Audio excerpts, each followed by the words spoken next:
And we're back to learning JavaScript. Let me show you the alert. It's actually window.alert, but you can omit that in JavaScript. That is added here, encapsulated by the script tags. And I just make this hello world.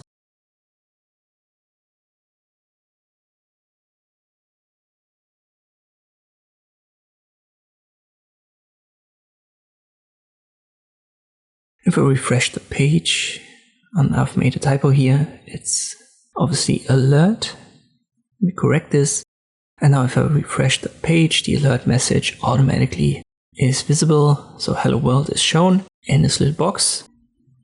It also works with numbers and equations. You can see that. And as I've said, you can omit the window. So just add alert and the parentheses, and then whatever you type in will be displayed in this alert box. Sometimes this is used inside of a button. So let me add a button here.